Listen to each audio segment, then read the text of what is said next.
Bienvenidos y bienvenidas a una nueva edición de Hacia Otra Economía, un programa sobre economía social. En el día de hoy te traemos a tu pantalla un tema vinculado a la agroecología, la soberanía alimentaria. Para ello contamos con la visita de nuestro compañero Javier Sousa, quien es ingeniero agrónomo especializado en agroecología.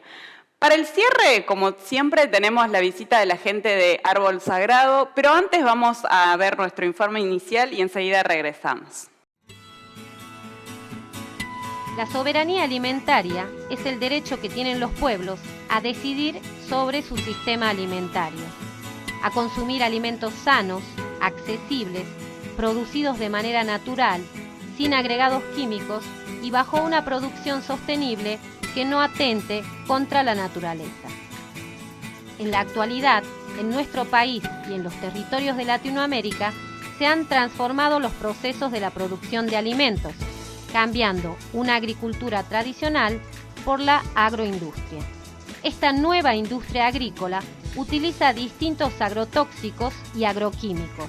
Estos son nocivos para la salud humana, tanto de quien consume los alimentos como para quienes tienen que trabajar en los campos o para las personas que viven cerca de estos campos, ya que los agrotóxicos son transportados por el aire y pueden causar diversas enfermedades. Se ha instalado la idea de que no se puede producir agricultura sin el uso de estos insumos químicos, pero esto no es así. La humanidad se ha alimentado por siglos con el cuidado de la tierra a través de la agricultura diversificada. La soberanía alimenticia se puede alcanzar exigiendo políticas públicas que acompañen y apoyen las producciones agroecológicas, involucrándonos en un derecho tan fundamental como lo es una alimentación sana y luchando contra las industrias que producen enfermedad en el planeta.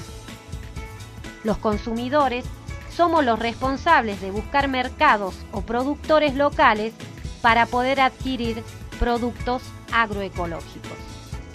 Debemos ser conscientes de la procedencia de las cosas que consumimos.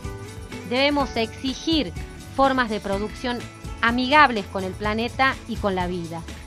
Debemos exigir que se respete nuestra tierra, nuestra cultura, nuestro territorio y nuestra vida.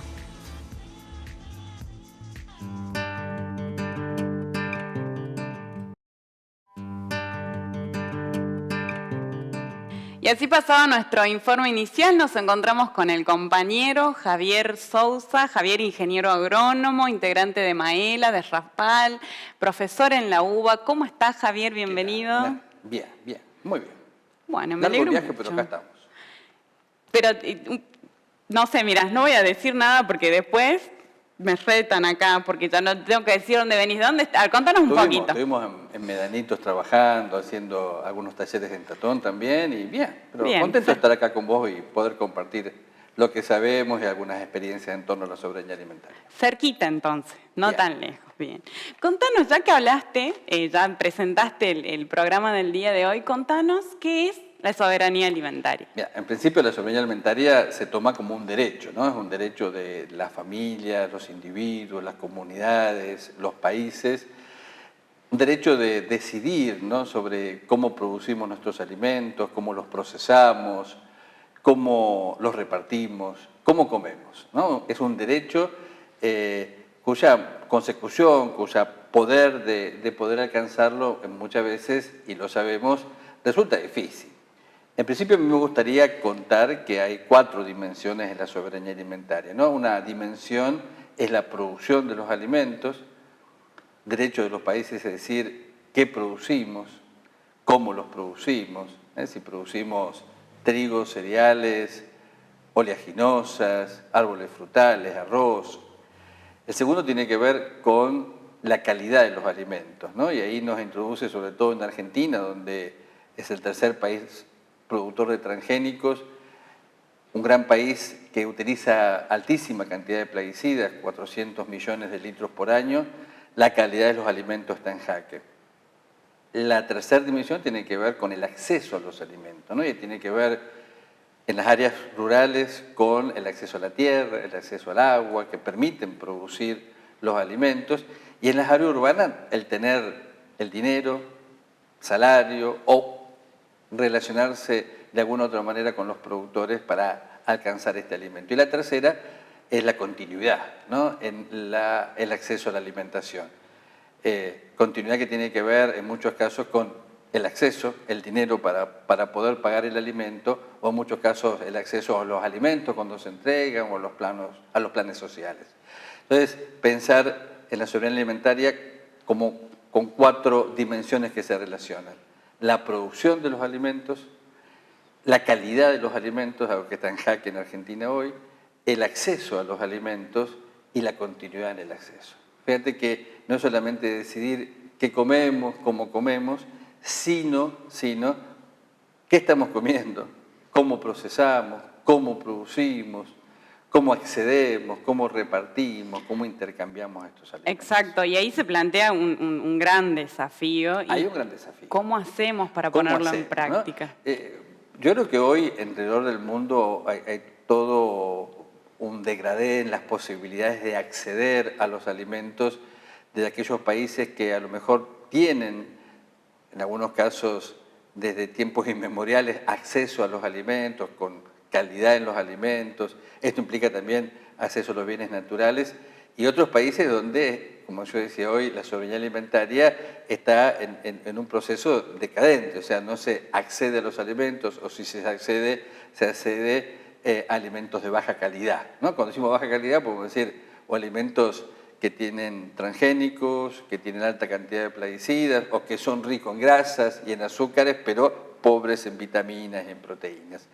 Entonces, hoy hay una preocupación muy grande, yo diría hoy en Argentina y en el mundo acerca de la soberanía alimentaria. Fíjate, tan grande que la FAO se está preocupando por la soberanía alimentaria, acepta el término soberanía alimentaria cuando antes solamente hablaba de seguridad alimentaria. Esto fue un cambio muy fuerte. Yo justo estaba en una reunión acá en Argentina hace unos 6 años cuando se discutió esto, ¿no? Para la FAO, para los que no conocen, la FAO es la rama de las Naciones Unidas que se ocupa teóricamente de la agricultura, de la alimentación. Siempre se pensó en la seguridad, ¿no? Es decir, comamos como sea, ¿no? Las comunidades, los pueblos fueron estableciendo. No, hay otras dimensiones, no es comer lo que sea, sino tratemos de analizar cómo producimos, el acceso al agua, el acceso a la tierra, el acceso a alimentos de alta calidad. Cuando digo de alta calidad, proteínas, vitaminas, minerales. Y hoy hay preocupación, ¿no?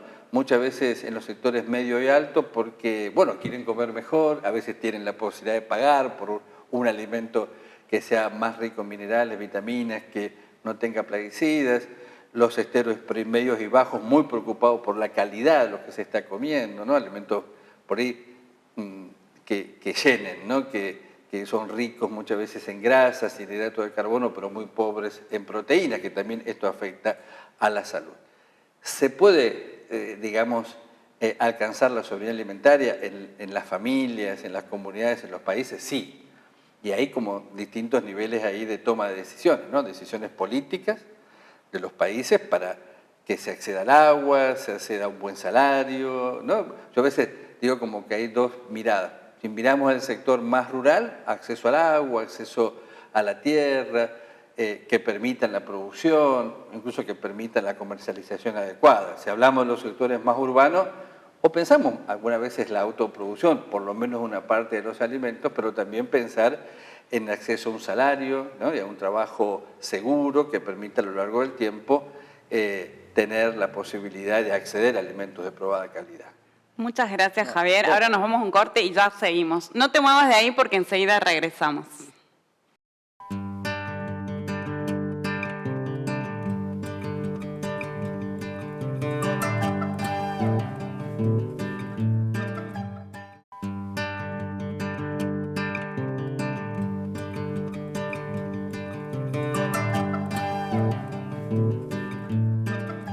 Y estamos de regreso en un nuevo bloque de Hacia Otra Economía. Como siempre, la sección en primera persona. Hoy Marcos Filardi, quien forma parte de la carrera de nutrición en la Cátedra Libre de Soberanía Alimentaria. Yo soy Marco Filardi, soy abogado especializado en derechos humanos y soberanía alimentaria. Como integrante de la red de cátedras libres de soberanía alimentaria y colectivos afines, desde el 4 de enero decidí iniciar un viaje por la soberanía alimentaria por todo el país.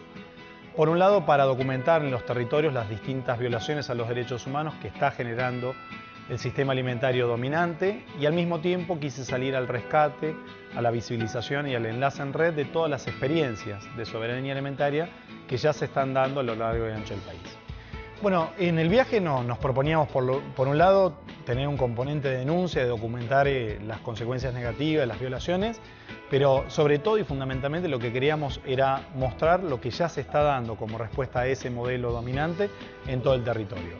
Y lo interesante y esperanzador es que de abajo arriba, por fuera del Estado y a veces contra el Estado o contra los intereses del Estado, que pone palos en la rueda, que oculta, que sostiene el modelo alimentario dominante al día de hoy, se están proliferando y multiplicando distintas experiencias de soberanía alimentaria. En ese sentido, hay una explosión notable de todo lo que son las producciones agroecológicas en sus distintas vertientes, desde la permacultura, a la agroecología extensiva, a la agricultura biodinámica.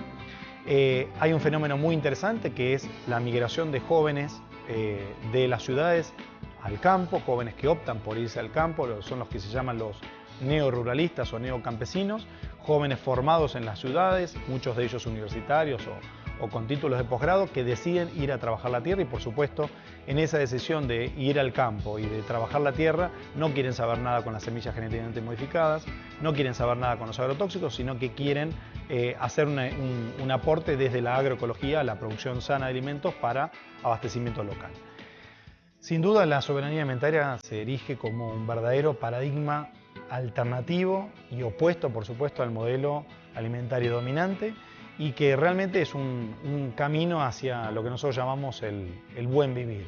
La soberanía alimentaria alude al derecho que tenemos como pueblo a definir libremente nuestras propias políticas de producción, de distribución y de consumo de alimentos.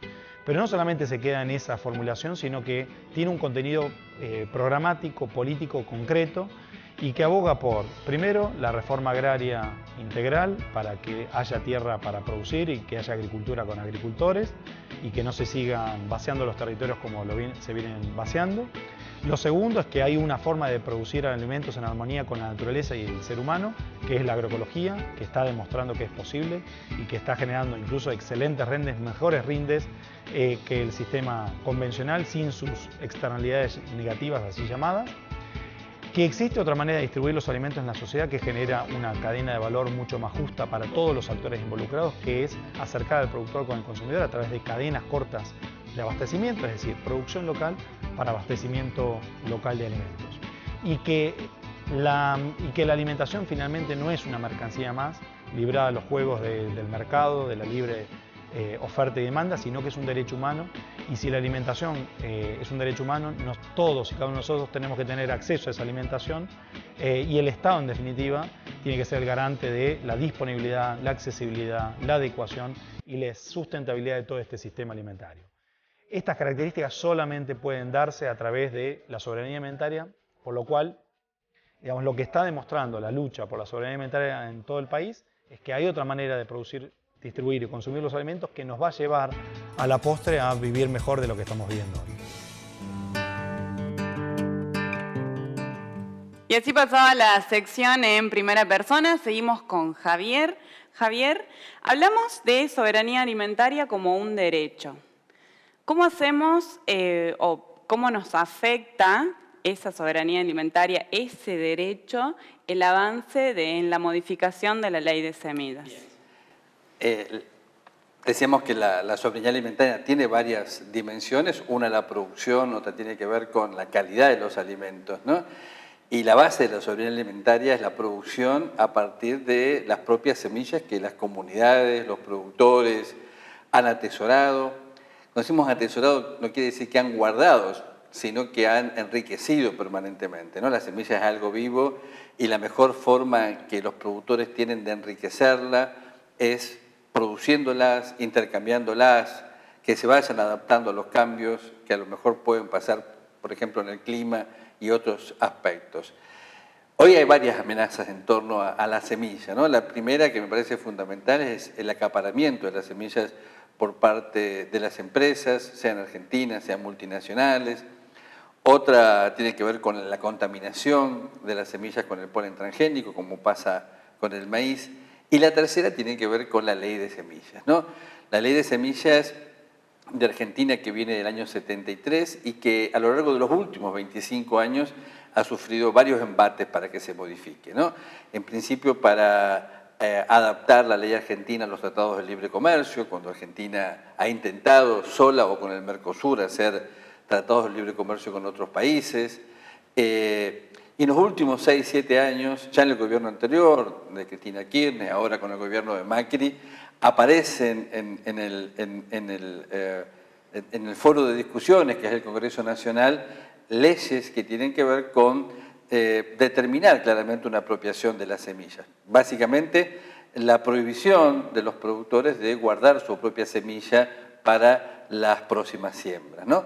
¿Qué quiere decir esto? Cuando los productores compren las semillas, fundamentalmente, para ser claro, las semillas que se autopolinizan, la de soja, la de garbanzo, la de lenteja, la de los porotos, los productores se van a venir a firmar un contrato en el cual tienen que pagar por la reutilización de esa semilla. Para ser claro, el productor va a comprar la semilla y cuando la compre va a firmar un contrato donde si quiere reutilizar esa semilla va a tener que pagarle a la empresa proveedora. ¿Por cuántos años? Eso se está discutiendo, si va a ser 2, 3, 4 años. ¿Por qué esto pensamos que atenta contra la soberanía alimentaria? Bueno, afecta claramente a los productores en decidir esto, ¿no? Decidir guardar su semilla, enriquecerla, utilizarla. Pagaron por un bien determinado, en este caso la semilla, que para muchos de nosotros es mucho más allá que un bien, pero se compra, ¿no? ¿Qué estamos pensando ahí? Bueno, claramente las garantías y los derechos de los productores acá se ven vulnerados.